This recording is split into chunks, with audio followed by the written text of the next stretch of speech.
Hello guys, for today's video ay gagawa tayo ng cheese quesadilla. Tara, inom natin ng kape. Ay, kape, tsaka na may marshmallow.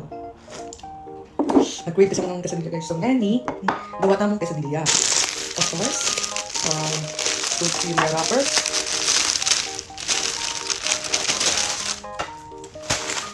Kailangan natin cheese.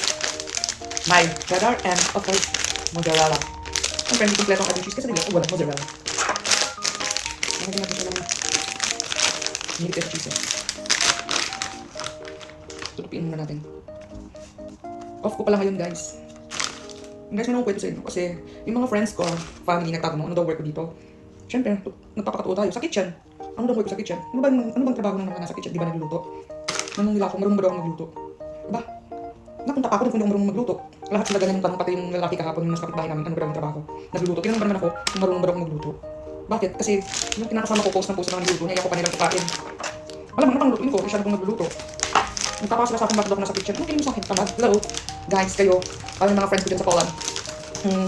Alam mo ba, nung bumaha ng katamaran, ha, guys, nung nagpabaha ng katamaran ng Diyos, nakabangka ako. Nakabangka ako, guys. Siyempre, tamad nga lang. Pero hindi ko tamad, guys, ha. Hindi talaga ako tamad. Minsan lang, pag may kasama pala. Nagaya ngayon, di ba? Dahil gutom ako. Siyempre, bawal magtamad-tamad. Ay, hindi ko rin pala dahil nagkita ko. Bawal magtamad-tamad. Nagalit pa siya, bakit daw ako magluluto? Eh, nagluluto na pala siya, ready na pala yun. Iyahain ko na lang daw. So guys, ano yung cheese quesadilla natin? Nalagyan natin ng grated mozzarella and grated margarine. Dapat orange to guys, kasi wala yung orange dito. Bakit wala? Try muna natin ng isa guys. Try muna natin siya. Pakaling siya ang hinip ng tiyan.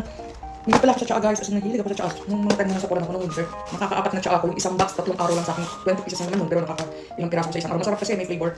Tapos sabi sa akin, yung kinakasama ko, di daw magandang ina-araw-araw, lalo na nakakailang beses sa isang araw. Yung masarap yun, magagawa ko. Ginagawa ko siyang kape. Ito naman, ano to siya guys, very, very, very sarap. Nilagyan ko siya ng marshmallow. So, tuloy natin. Cheese quesadilla. Ipa-fry na natin siya.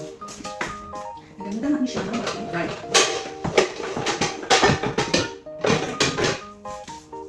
Ito magamit natin sa kanya para sa diba? Ang laki.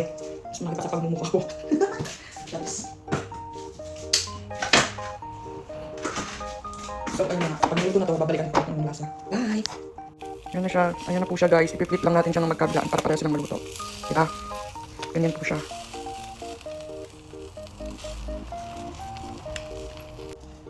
Tara, ito na siya, guys. Luto na. After 2 minutes. Tatry na po natin.